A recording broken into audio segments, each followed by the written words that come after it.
you're not on the field, court or ice, you're on the couch. From DG to DC, this is Coaching from the Couch with your host, C. Wall, delivering coverage for all DC sports teams from the hometown perspective. Nats, Skins, Mystics, DC United, Washington Wizards, Caps, Bowie State. My name's C-Wall, I'm a PG girl. Down for my skins, I don't know if you heard. If you like watching sports, then I am your girl. Sit down on the couch if you not on the field. Cold on the ice, pick any sport that you want. Know that I cover it tight. What would you like? From baseball to football and more. The list can go on the whole night. Big shouts out to my HBCU fam. Never forget who I am. Through the wins and the losses, the highs and the lows. We gotta stay strong, so I stay 10 toes. Make the competition back. The way I kick it, make them mad, man. See all that we live and direct. Sit back on the couch and relax. Come on. Hey, everybody. Welcome to Coaching from the Couch. This is your weekly DMV Sports Update, and I am your host, CEO C-Wall, checking in to give you an update, not necessarily on all things DMV Sports this week. This week, it's on the Wizards and the Commanders. I hope that's all right. I hope that's okay. That we're only focusing on Wizards and Commanders right now, because that's all I can do for this week's show. I see folks are checking in. I see that the First String Podcast is already checked in. I see my girl Janet that is a member of the First String Podcast is checked in as well. You all know that Mama Waller has checked in. And while you all are giving the queen herself, my mama, Mama Waller, greetings. Make sure you all are checking in with Pops Waller too, because he watches this thing. He's quiet, but one day he might surprise us and start commenting. So just to give you all a heads up, make sure if you're watching on Facebook, you are hitting that love button, and make sure if you're watching on YouTube, you are sharing with other subscribers as well. I do have to remind you all that this is a live Bowie television recording. We are sharing this show and getting the live discussion and commentary going because we like to get all of your feedback and we like to get your amazing questions and engagement. And sometimes, if it gets really, really good, we share those comments on the screen so that you have an opportunity to have your name and comments and questions on the screen on the Tizoob. So listen, you all, I'm being serious now. And now I see this right here from the First String Podcast. They're already in Houston. Now that's something else right there. You already in Houston. That's wild. And I said, Janet, hello. And I see Tina Moore has jumped on in. I see one of the C-Wall team members' best girlfriend right here, Fayola Wolf King, has checked in saying hello to Mama Waller. And of course, Mazdak, who is still holding us down as the chaplain of C-Wall Sports and Entertainment, always keeping us in prayer. He is checked in as well. I see Damon has checked in. Tina Moore says she'll be in Houston on Saturday.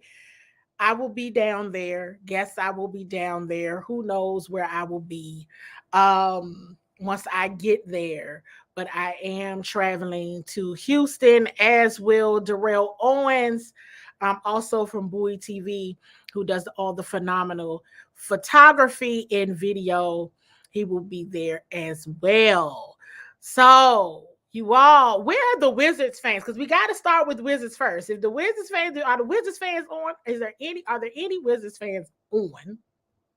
And make sure you all are sharing this show, because you absolutely want, if you're a Wizards fan, a Commanders fan, you absolutely want them to be all the way checked in on the show so that they can get their commentary shared. Any Wizards fans, hit the love button, hit the fire emoji in the chat. Make sure you all have you bookmark si.com inside the Wizards. I have a phenomenal team of credentialed NBA reporters that are on the Inside the Wizards team.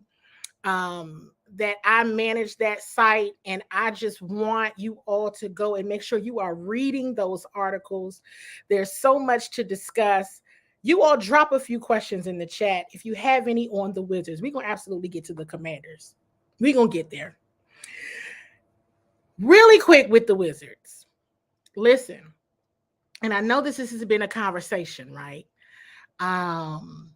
Let me start with the last week was a pleasant surprise for myself in the Wizards play.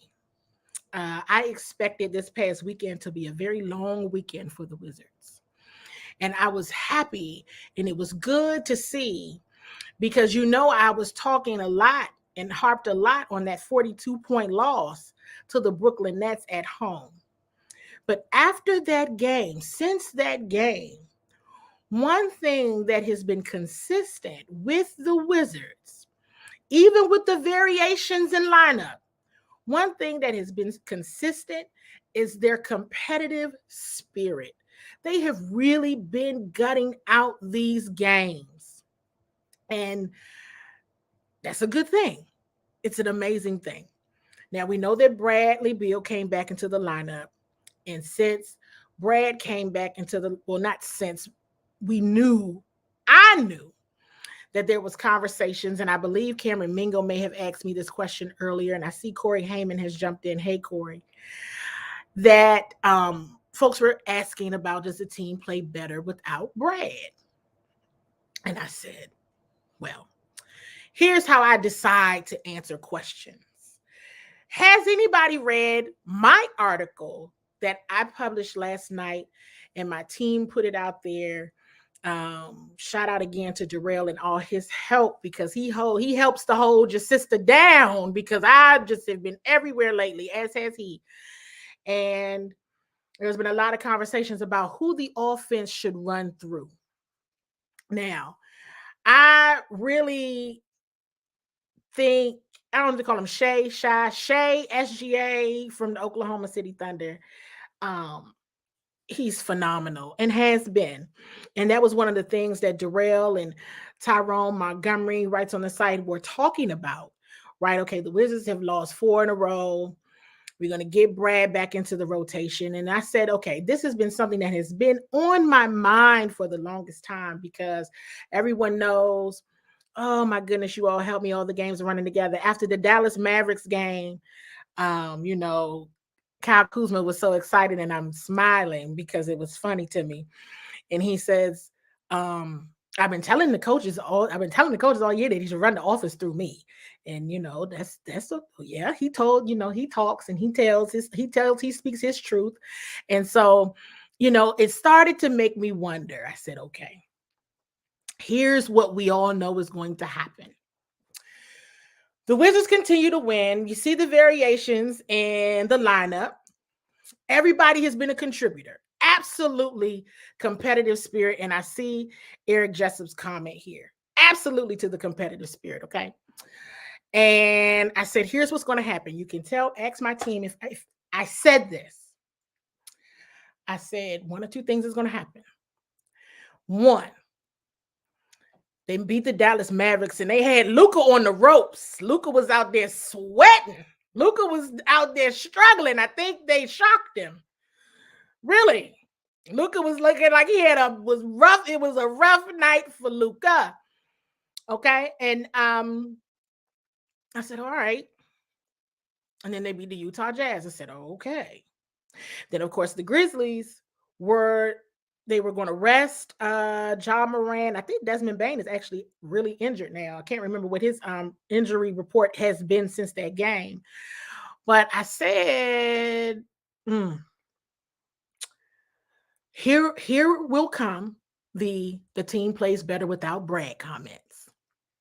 And I see my good friend Russ McCrae's commented, Bill came back in, and I said, all right, here we go. And one or two things is going to happen. Either way, I had the article going to si.com, and I don't even know what the title is of the article, but it's on the site, and it's about Bill is back in game action. who should the offense run through? And hey, Coach Wes Unseld Jr., they've always said it was by committee. And that's my answer. I said it was by committee. And if I'm sitting up here and I'm looking at the numbers, it's still by committee. Brad shared, and I will share one of the videos later on the SI.com page where Brad said, in this bout with COVID, it was rough. It was worse than he had it the last time. Brad came back. He couldn't play in a couple of games because of conditioning. So I was already anticipating him being slower. In terms of assists, there was a statistic on are you all following Wiz PR stats? They share stats regularly now, not just on the Washington Wizards Twitter page, but it's also Wiz PR stats. And they said in the first half, they had the most assists they've ever had in a half in like a long time, maybe history. I don't know. It was a very long time. And I said, okay. Kuz was leading in assists. I think Kuz was very close to having a triple-double last night. And what I said was, if they lose this game, everybody's going to say it's because Brad is back. Because that's just the luck of the draw. Even when Wes Unseld Jr. has been very open and very direct in his messaging in every single press conference, it is by committee. Yes, Brad is the leading scorer, so we have to find a way to get the ball in his hands. But we're going to share the ball around, and that's what they did. What they did not do was play defense. And the defensive approach that OKC did, and KP mentioned this in his after game presser, and that'll be on the SI.com page as well here in an hour or two or three. They did the exact same thing that the Pacers did. And they kind of switched out their bigs and started using their guards to guard them. And they can't, for some reason, they seem unprepared for that approach. Even KP seems really shocked by it. They let him back in the game. I was sitting right there watching it. And I think the 4-game win streak, let me be clear, they were still very competitive. But you still need to beat who you're supposed to beat. And technically, they should have beat the Oklahoma City Thunder. And it was as if, for a moment there, even the Wizards were wowed by Shai. I was calling him Shy, and I got corrected multiple times, including from Brad himself, is Shai. Okay, the person that beat y'all. Okay, I'll digress and be professional. So while the defensive thing, here's my answer, direct answer to the question, do they play better without Brad? My answer is, I think there is a different level of comfortability when he's not out there, because then there's no pressure to keep the ball in the leading scorer's hands. At the same token, I believe if you're going to do this by committee, then you do it by committee. But that doesn't mean that you stop playing defense. And you have to understand at this point that a team is going to catch on to what another team did that worked very favorably for them. KP mentioned it in his press conference. He said they did the same exact thing that the Pacers did. And he mentioned another team, and it escapes me because now I'm in like 5 different interview things a day, and I can't keep up with who said what. I'm going to start looking at my good friend Wes Unseld Jr. and say, okay, it's the 3rd time you got like that. What are you going to do to adjust? Defensively, they have to be better. Because the ball was around. It went through plenty folks' hands. Everybody had an opportunity to eat. Everybody had an opportunity to touch the basketball. Everybody did. I'm looking at the numbers. I'm looking at everything. And I'm like, wow, this is good. Okay, it makes sense. But then on defense, you started watching the show like everybody else. And then by the time Brad even was able to warm up, because I knew he was going to be gassed in the first quarter. That was a definite coming back from COVID. But it was just like everybody stopped. I'm not even playing. It was like everybody stopped to watch the show. And I said, They watching just like everybody else. They got to fix that. They definitely have to fix, because Brad was almost a hero. He was almost a hero. And I was sitting there and I said, Shay has too much time. That is literally what I said. I said, Brad was almost a hero. He almost won that game. And I looked up at the clock and I said, it's too much time for Shay. And it was. So, hey, everybody get back to reality. Now, let me be clear. The competitive spirit is still very much there. One thing I really like about this team is that they get along very well. Very well. And I'm going to be paying close attention because now is around the time of year you start to get around 15 games, 20 games, and things can typically go down the tubes. Last year, it was around Thanksgiving holiday when stuff started going down the tubes. So I want to see how they persevere in adversity. Again, very similar to the Commanders. I like these guys. I genuinely like every player on the Washington Wizards team. They're very kind. They're very nice. They're very humble. They're a fun group. They're extremely accommodating, and they want to win. They want to win. And I really feel good about now the difference probably in the Washington Wizards and the Commanders. With the Wizards, I like every single person, everybody. With the Wizards, I like every single person I engage with.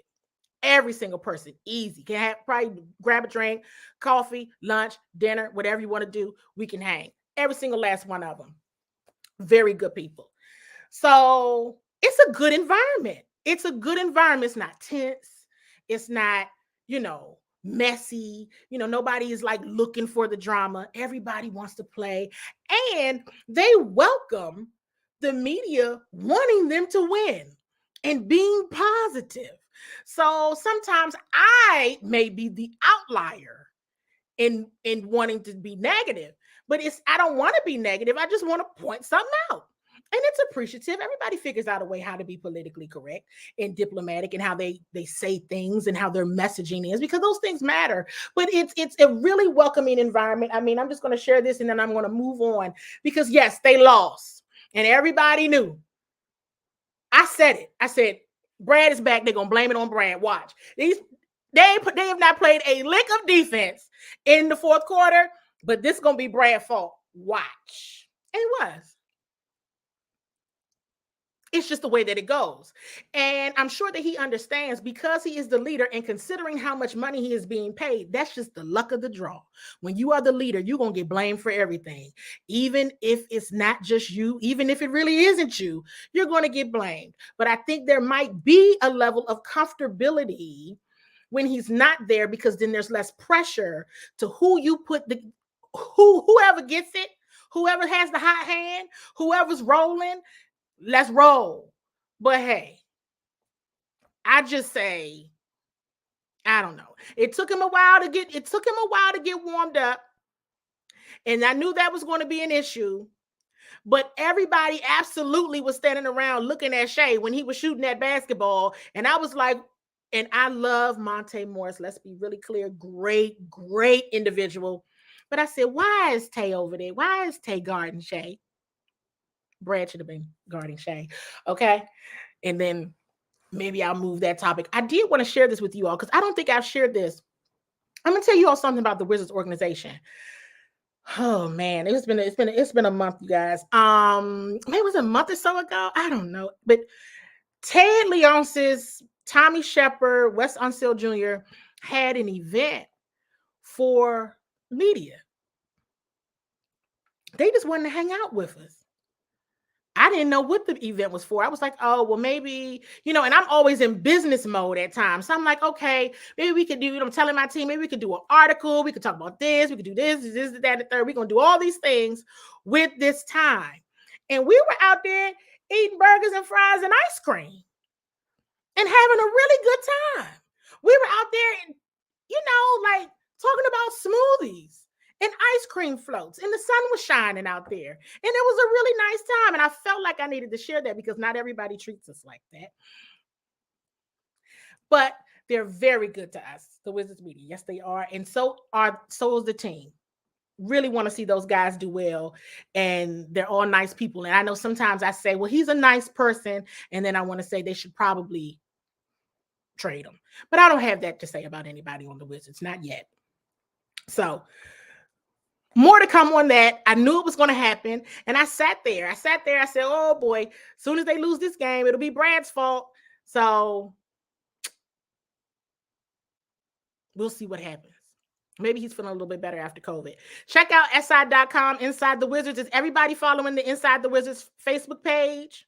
Love button, fire emoji if you are. If you're not, please do that. But make sure you're keeping up, because this evening we are definitely publishing a few of the videos from the pressers. Friday night, the concert series, Big Three reunion. Really exciting. Big Three reunion. Gilbert Arenas, Antoine Jameson, Karan Butler, they're meeting with the media tomorrow at 4:30. They just told us today. I'm going to try to get there by 4:30, you all. If I do, you'll know. You all will know. If you're following the Inside the Wizards, Seawall, or Lord have mercy, SI.com, Inside the Wizards pages, you all will absolutely be the first to know if you're following those pages. If I am absolutely in the building at 4:30 tomorrow for their media availability. And then there's a concert. Well, there's a game against the Miami Heat. Then there's a concert. And then I have to get on a plane and go to Houston for Commanders and Texans. Commanders fans, check in. Love button, fire emoji. Commanders fans, I'm sure you all are live and still in living color after that Monday night football victory, as you should be. As you should be. Now, I had the pleasure of being one of the guests with Donna Hopkins, Lou Holder, Mark Harrison on Prince George's County TV earlier this week. And the show is aired a few days. And we talked about the Monday Night Football game. And Donna told on the show. It was funny, though. It was funny. She was like, Candy got really mad in the press box.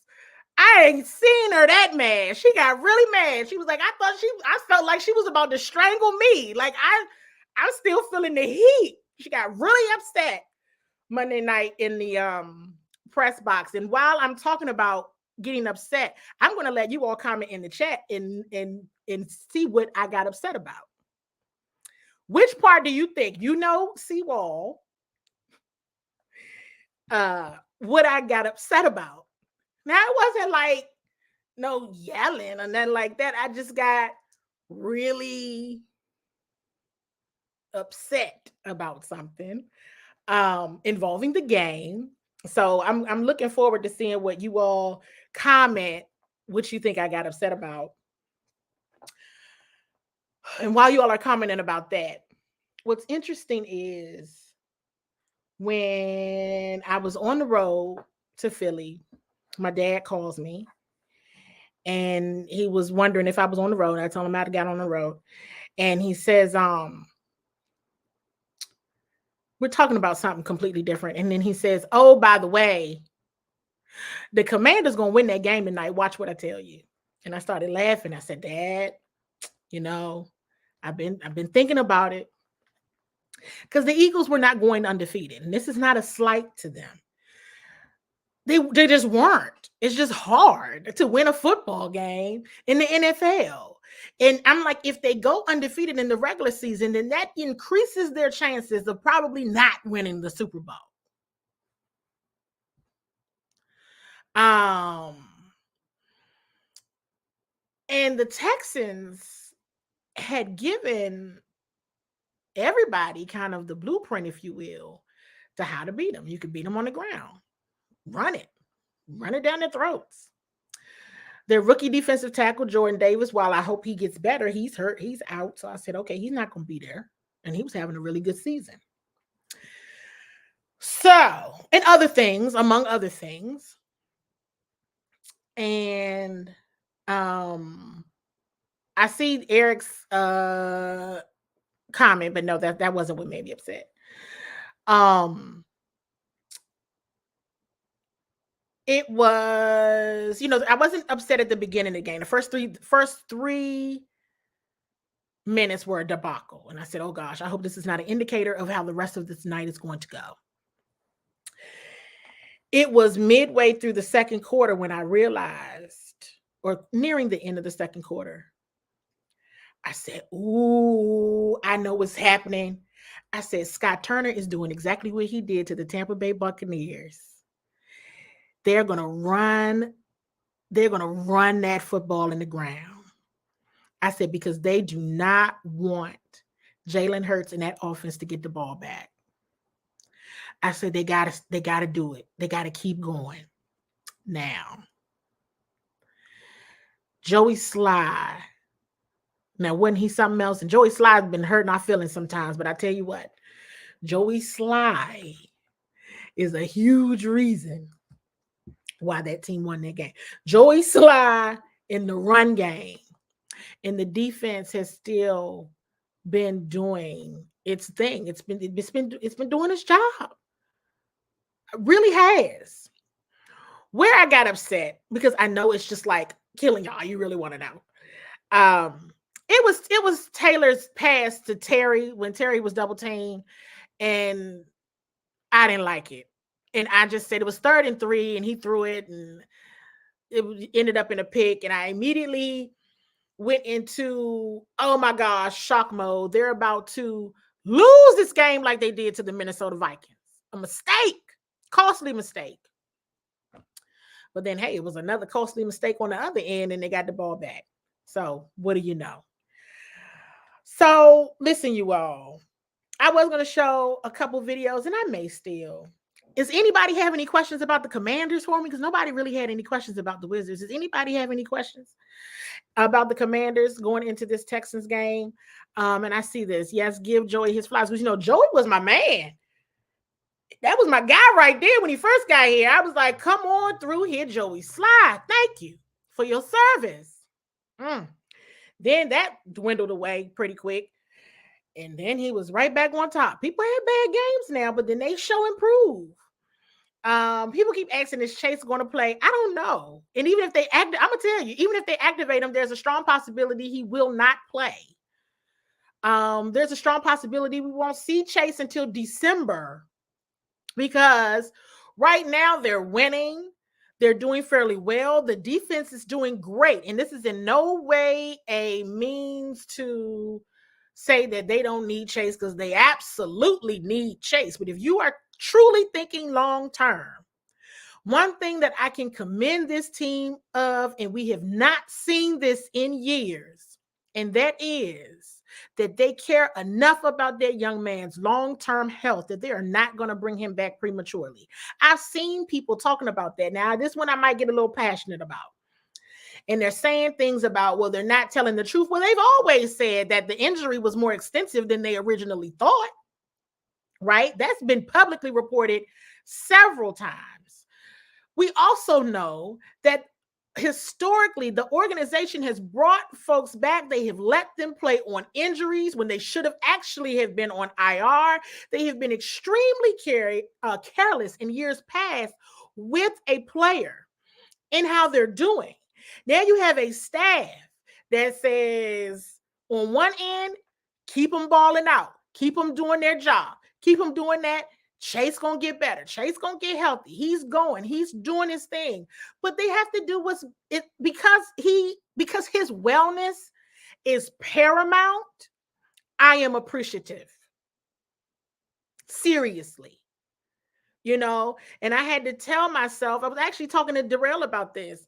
I am sensing and feeling when you're around these people all the time, you know them as humans, not just football players. And the fact that they care enough, and the defense is balling, bring them back for what? Keep it going. Keep it going. If you're not cleared, don't go out there. And there's no needing him going out there.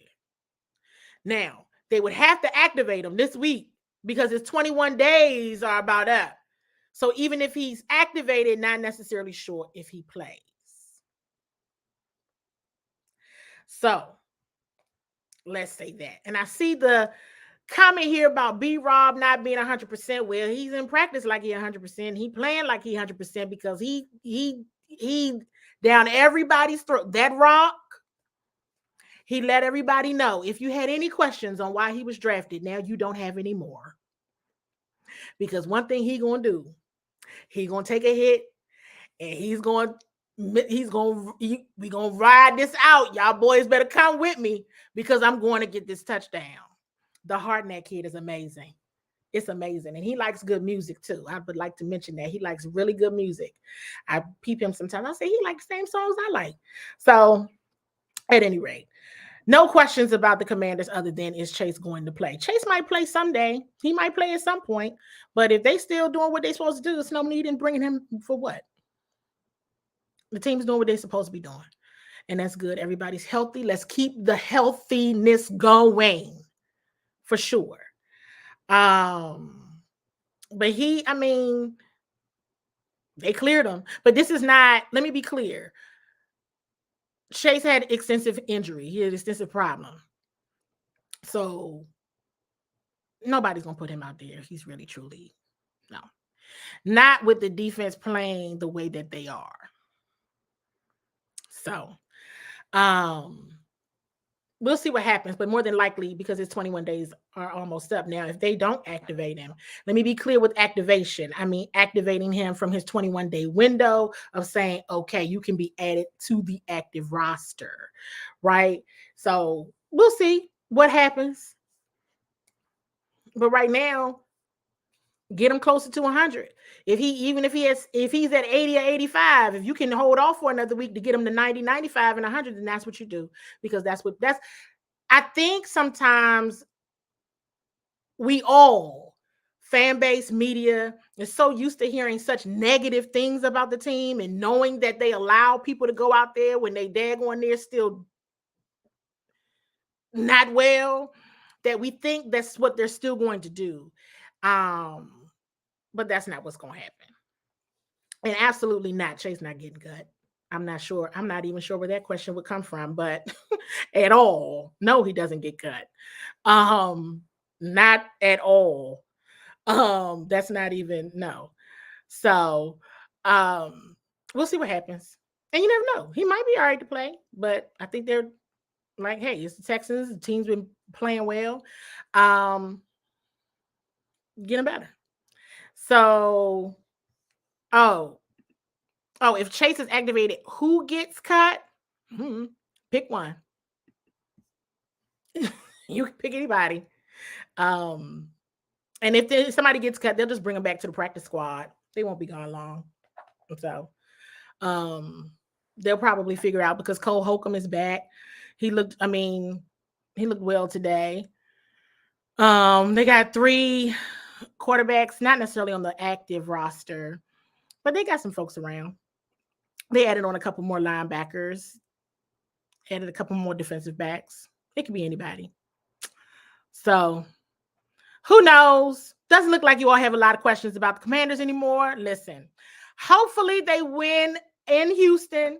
Let's all say that. Hopefully they do that because, hey, look, that could easily be a game. As Coach Rivera has continued to say, that could be a game. I mean, he said the Texans are well coached.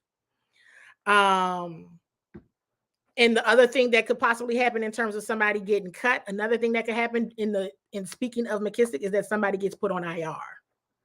So, not saying that's what's gonna happen with JD, but JD is, going through an injury. And this is another person. I'm glad you actually brought JD up because why rush JD back when your running backs are doing this job? Right? It's no need to rush. If somebody's going through something and they got to get them better, this is a good problem to have. And I feel like people keep asking about Chase and doing this and that and the third. And I'm like, this is a good problem to have when you're able to win without your best players. Let these people get better. Let these folks get right. Every week they're getting better. Every day they're getting better. It's a really good problem to have. And a problem that this team has not had. I mean, not a good problem. They haven't had that in a long time. where it's literally people are injured and you don't necessarily need them back. That doesn't mean that you don't need them on your roster, because of course you do. But this is around the time where if you're fighting for a wild card spot, you want to get everybody back as healthy as possible at the same time so you can make a run. And everybody knows it's what they're trying to do. Of course, it's what they're trying to do. This team absolutely wants to win. I'm going to say the same thing that I've been saying. This is a good energy locker room. These guys are really playing for each other. They're really playing for Coach Ron Rivera. For everyone that has an issue or thought about Ron Rivera, I even, when he shared his calmness when all hell, I can say this, is breaking loose, where he gets that from, of the calmness, and he shared that he gets it from his mom, and he shared that, I don't know if you all saw that in the after game presser, and everything about him made sense when he spoke of her that particular day. And I'm sure everybody saw that he was emotional. Coach was very emotional. It was like a weight was lifted off of his shoulders. And let me tell you all, that man has been through a lot. He has battled cancer. He has had to get a phone call about one of his players being shot. He has now had to deal with one of his former players dying, right? And Dwayne Haskins now dealing with the death and the grief of losing his mom. And we all give Ron a hard way to go. But I'm going to tell you something. Those guys love Coach Ron Rivera, and it's real. It is very, very real. And they really, really love each other.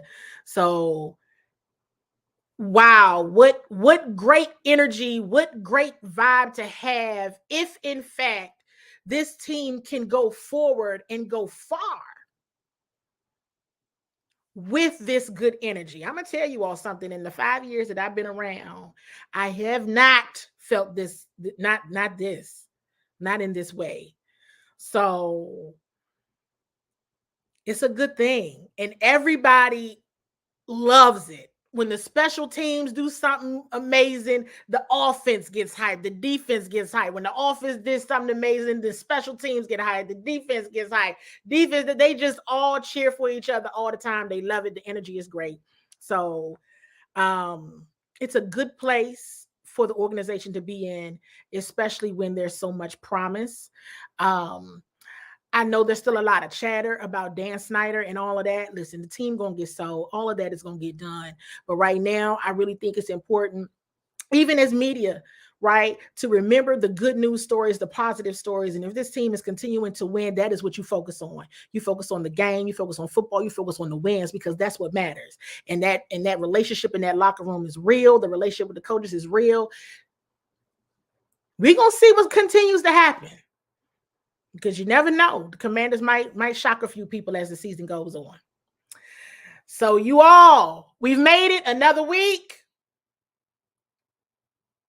You all, thank you so much for joining.